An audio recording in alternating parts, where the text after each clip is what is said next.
अस्सलाम वालेकुम। ओके जी, इंटीग्रेशन हम अभी तक क्या कर चुके हैं? इंटीग्रेशन के रूल्स हमने स्टडी किए हैं, 2 रूल्स, और उनकी कुछ प्रैक्टिस की है। फिर उसके बाद using those 2 rules of integration, उसके बाद हमने इक्वेशन ऑफ कर्व फाइंड की थी, if dy by dx is given। फिर हमने d square y by dx square mean अगर सेकंड डेरिवेटिव गिवन हो, तो उससे हमने देखा था कि फर्स्ट 2 टाइम्स इंटीग्रेट करके हम कैसे फाइंड करेंगे इक्वेशन ऑफ कर्व।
ओके, अब इंटीग्रेशन में हम आगे करेंगे डेफिनेट इंटीग्रल्स।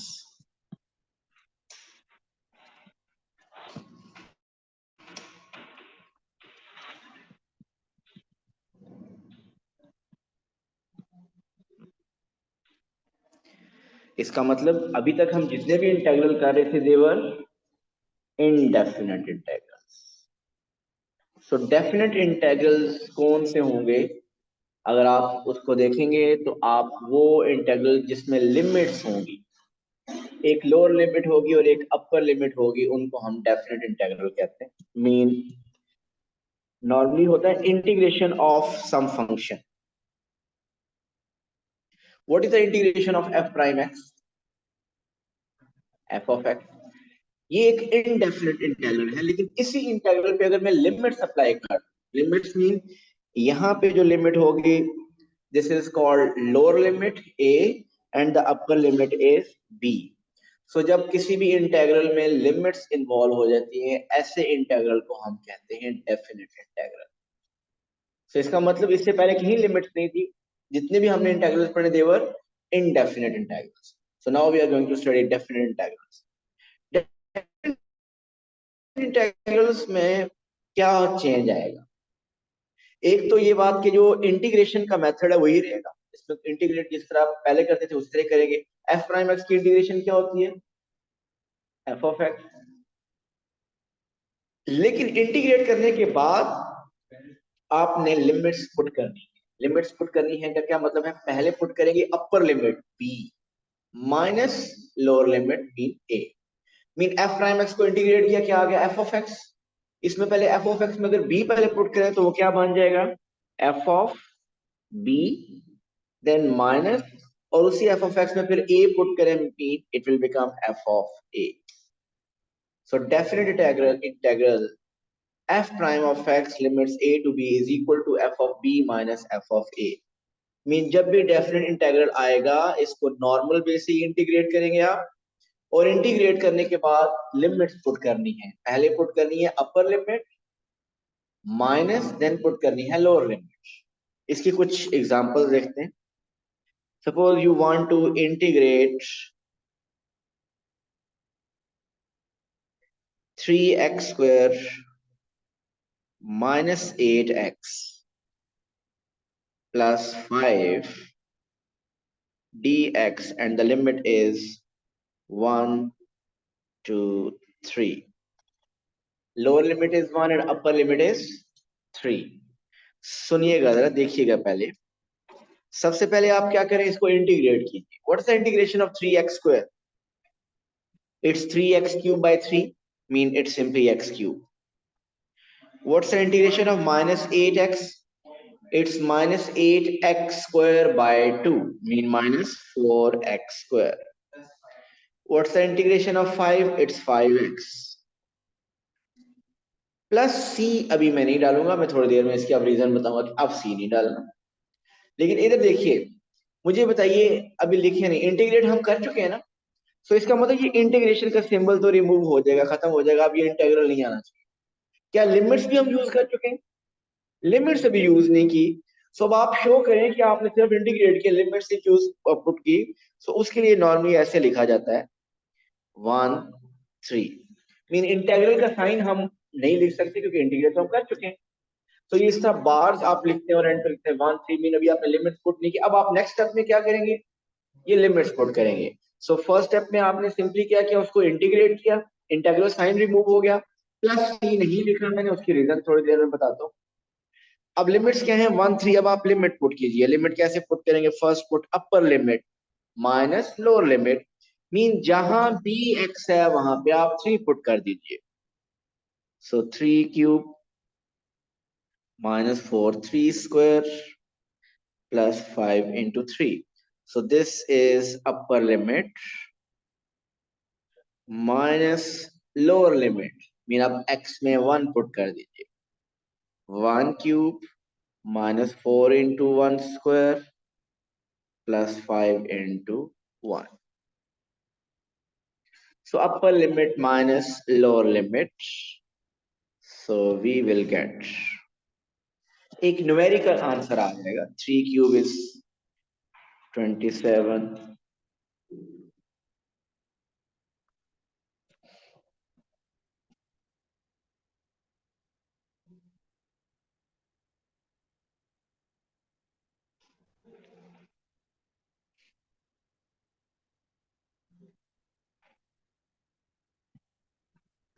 What's answer? 4 आ रहा है या कुछ और है? 4। So this is the answer for the integration of 3x square minus 8x plus 5 with limit 1 to 3। So क्या करना है? वही करना है, इंटीग्रेट करना है और उसके बाद लिमिट्स पुट करनी है। और लिमिट्स कैसे पुट करनी है? First upper limit then minus lower limit.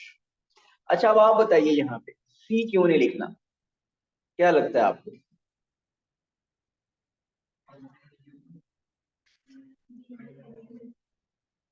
नहीं, जब मैंने कह दिया कि जब भी लिमिट्स हैं, अब आप सी मत लिखिएगा, लेकिन अगर लिख दें तो क्या होगा। देखिए अगर मैं यहाँ प्लस सी लिख दूं,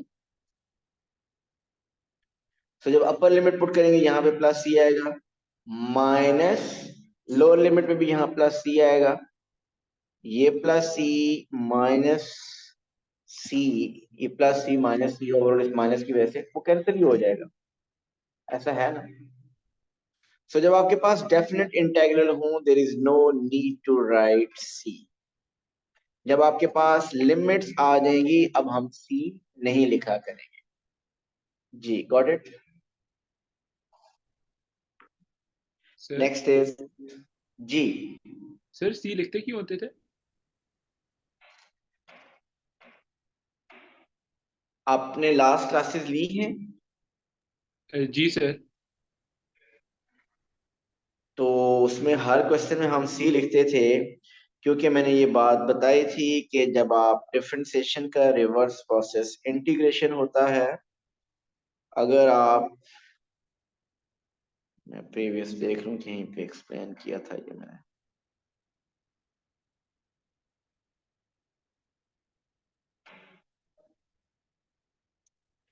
क्योंकि आप जब डिफरेंशिएट करते हैं फाइव को, डिफरेंशिएट करते हैं फाइव को, सो वो जीरो बन जाता है।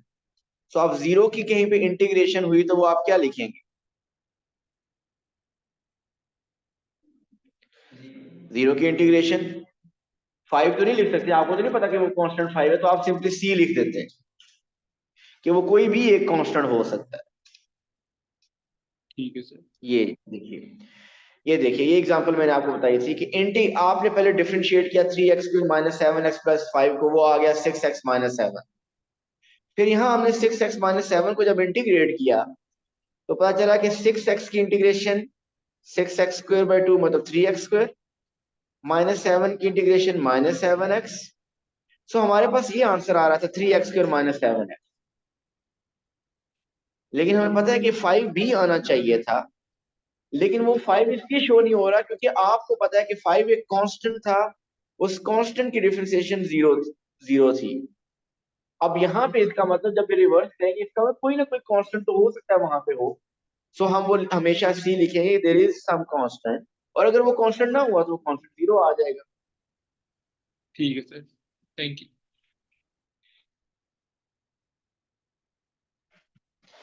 ओके जी, ये क्वेश्चन अटेम्प्ट कीजिए। -1 to 2 इंटीग्रेट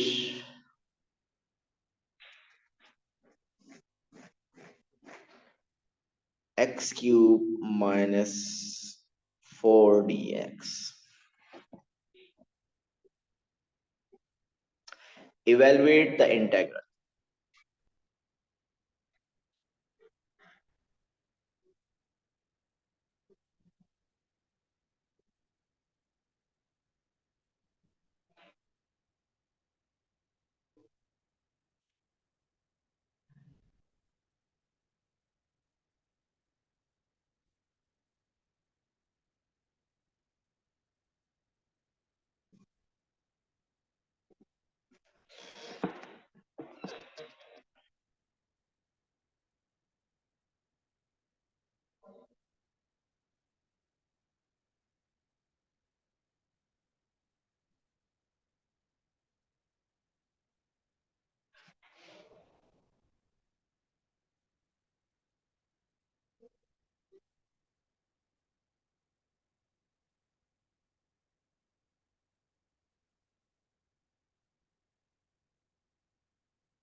क्या आंसर है?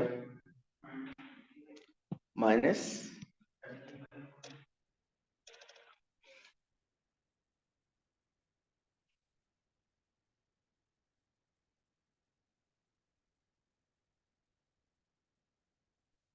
ओके। सो सबसे पहले आपने इंटीग्रेट किया होगा, integration of x³ is x4/4, integration of -4 is -4x। Integrate कर चुके हैं, लिमिट्स अभी पुट नहीं की, लिमिट्स है -1 to 2।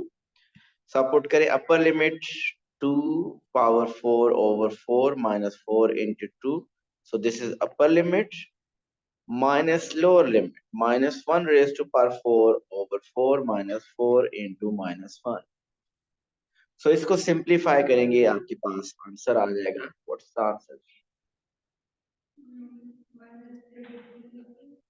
-33 over 4 minus 8.25, right?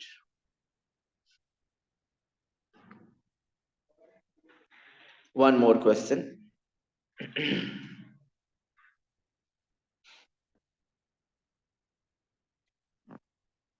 Integrate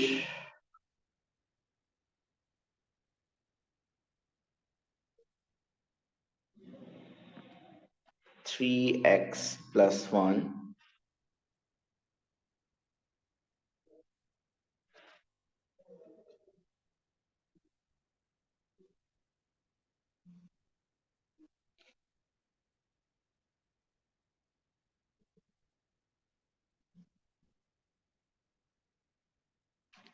limit 0 to 8 dx।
So 3x plus 1 whole power 1 by 2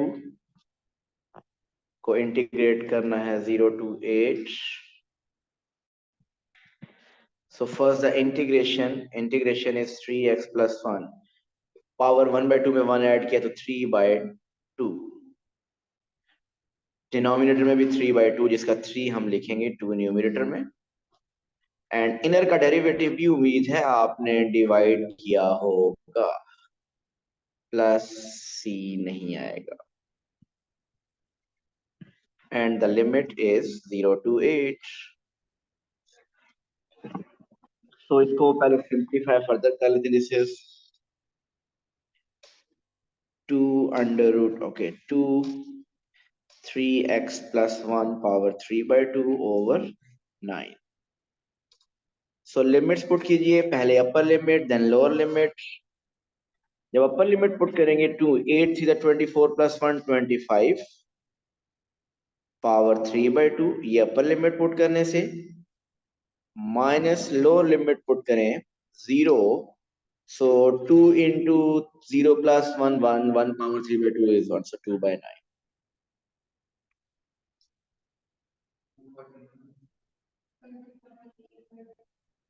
248 over 9, yes, so 248 over 9।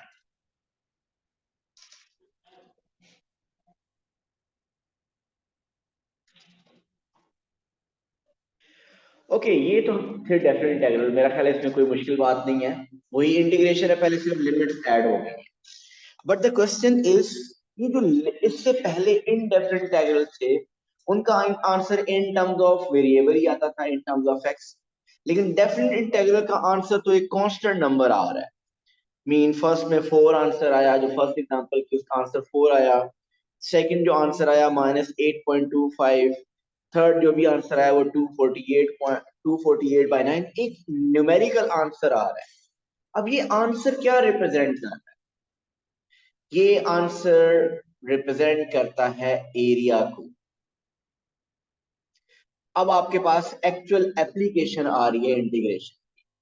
Integration की जो actual application है कि इंटीग्रेट जिस भी कर्व को आप करते हैं, it will give you the area between the curve and x axis. क्या मतलब, जरा समझिएगा। देखिए, सपोज कि आपके पास ये एक क्वाड्रेटिक कर्व है।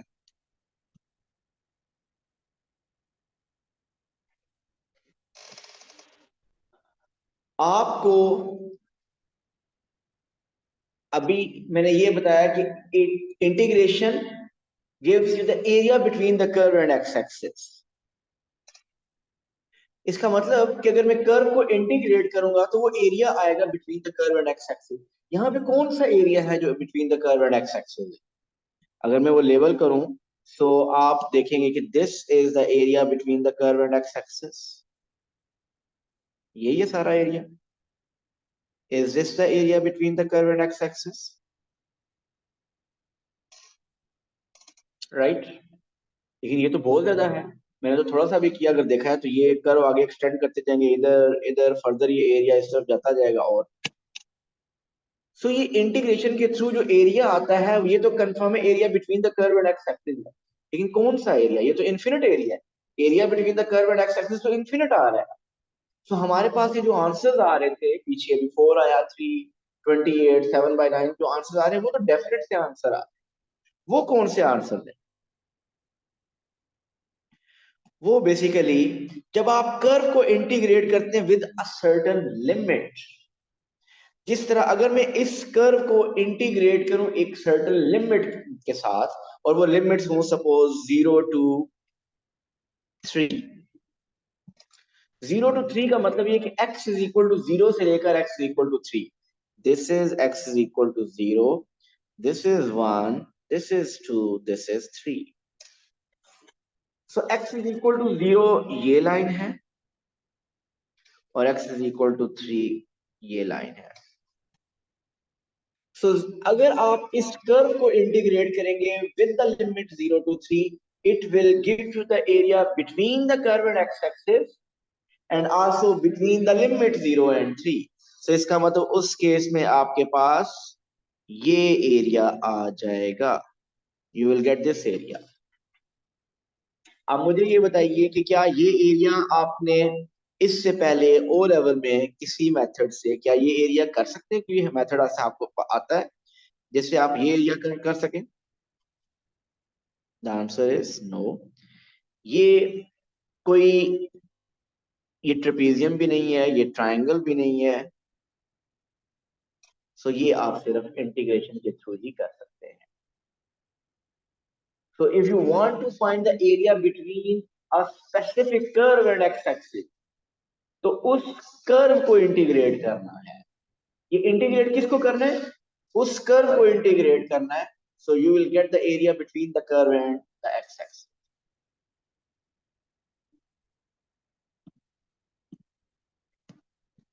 अब देखिए,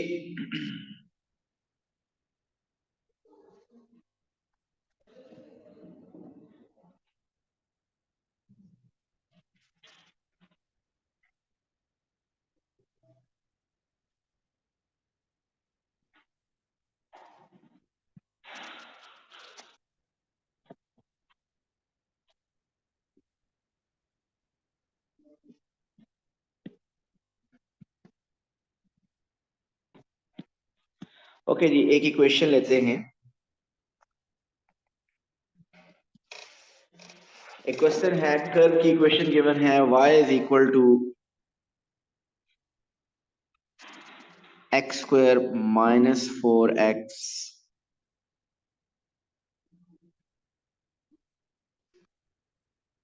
प्लस 10। इस कर्व का स्केच कैसा होगा?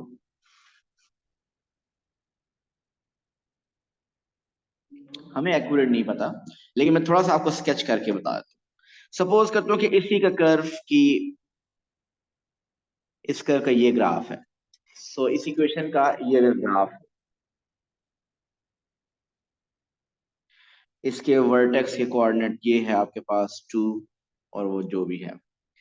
सपोज आपको यहां पे कहता है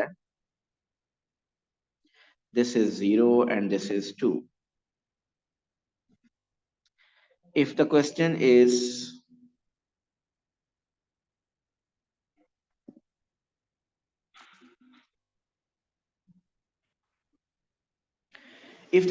to find the shaded area, mean इसको ये y है या f of x से कुछ भी कह सकते हैं, फाइंड अगर करने के लिए कहता है शेडेड एरिया, कर लेंगे शेडेड एरिया। इस कर्व की अगर इक्वेशन गिवन है तो आप उस कर्व को इंटीग्रेट करेंगे। जी बताइए, इस कर्व को इंटीग्रेट करना है हमने,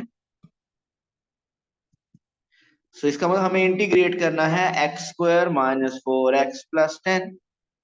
उसने नहीं कहा कि लिमिट्स क्या लगाएं, आप बताएं क्या लिमिट्स अप्लाई करेंगे, और अगर अप्लाई करेंगे तो क्या करेंगे? 0 and 2 मीन लोअर लिमिट 0 है एंड अपर लिमिट इज 2। सो हम, क्योंकि क्वेश्चन डायग्राम में हमें नजर आ रहा है कि हमने 0 से 2 तक एरिया कैलकुलेट करना है, so apply the limit 0 to 2। इससे जो आंसर आएगा वो क्या होगा? वो एरिया होगा, ये शेडेड एरिया। सो इसका मतलब इससे हमारे पास अब एरिया मिलने वाला है। सो और इसको अब इंटीग्रेट करना, लिमिट फाइंड करना, पुट करना, ये अब आपको आता है। सो इससे जो आंसर आएगा वो ये शेडेड एरिया होगा। So x square की integration is x³ / 3 minus, sorry, अच्छा next -2x² + 10x, limits 0 to 2। So put कीजिए upper limit and then lower limit, 2³ put करेंगे 8/3, 2² 4 to the 8 + 20, upper limit, lower limit तो सब क्योंकि x में आ रहा है वो 0 ही हो जाएगा। सो बताइए व्हाट्स द शेडेड एरिया?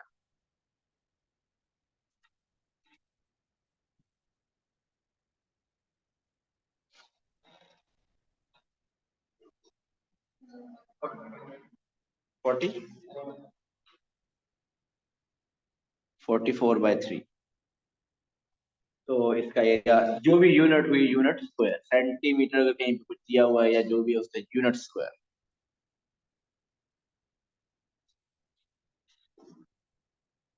जी, सो इसका मतलब इंटीग्रेशन के थ्रू अब आप area between the curve and x axis अब आप फाइंड कर सकते हैं। अच्छा, ये वाकई एरिया मिलता है, इस चीज को हम कंफर्म करना चाहते हैं।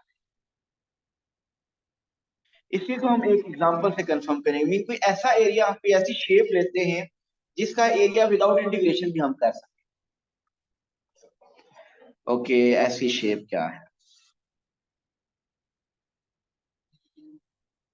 कोई भी एक स्ट्रेट लाइन ले लेते हैं, क्योंकि उससे जो शेप बनेगी वो ट्राइंगल, ट्रेपेजियम या रेक्टेंगल ही बनेगी।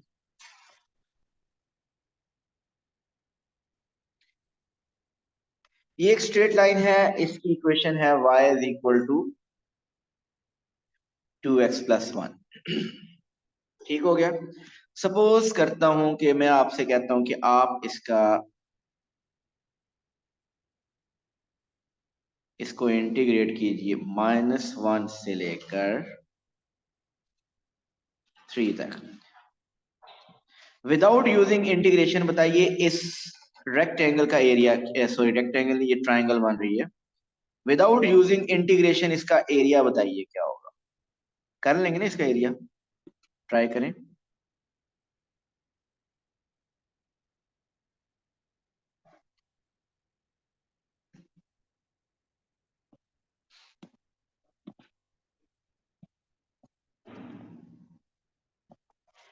तो एरिया ऑफ ट्राइंगल क्या होता है? Half into base into height.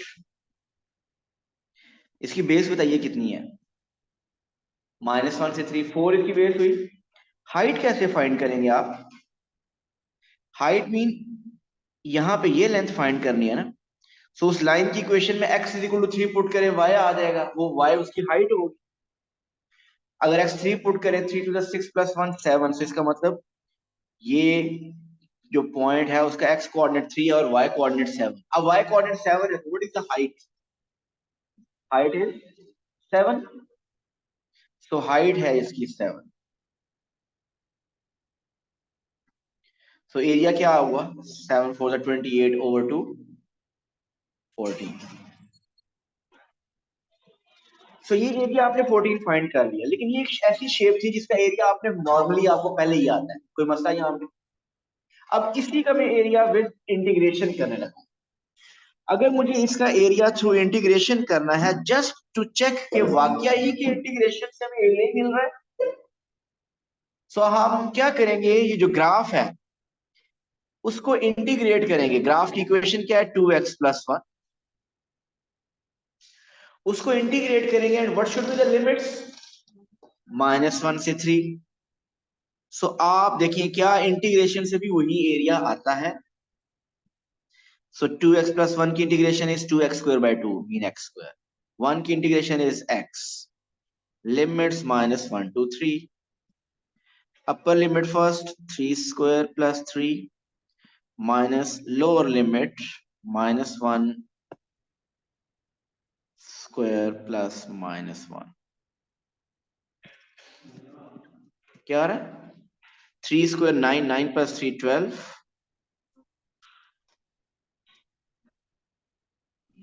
-1 square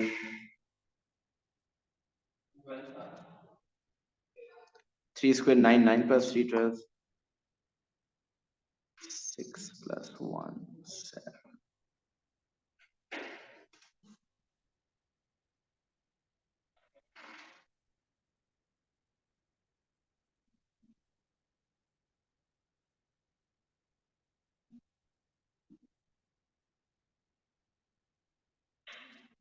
कोई मिस्टेक है या उस एरिया में कोई मिस्टेक है या इसमें मिस्टेक है? एक,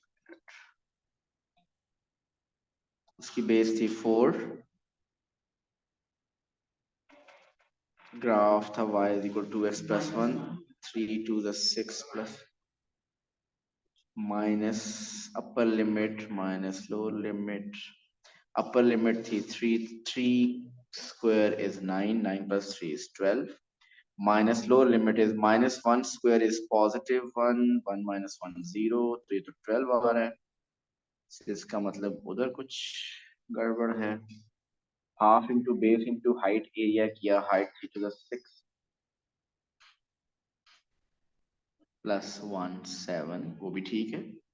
मिस्टेक क्या है?